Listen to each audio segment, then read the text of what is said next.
fasalada afraad ee dugsiga sare waxay wasaaraddu ku soo kordhisay runtii loona baahnaa in horeba loo isticmaalo ardayda imtixaanka foorfoorka u fadhiisanaysa iyo eeg hadiya jeer ardaydaasi mar alla markay foorfoor gaadhaan ama kuwa kale eeg gaadhaan inta badan iyaro iskuulaade iyagu dadaali mooyiin ardaydaasi imtixaanka finalka iskuuladoodu gelayaan kamay qayb qaadan jirin waxay wasaaraddu ku soo kordhisay markaa oo compulsory laga dhigay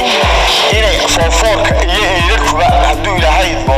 intaan imtixaanka foorfoorka aan la gelinba in imtixaanka way la soo gelayaan iskuuladooda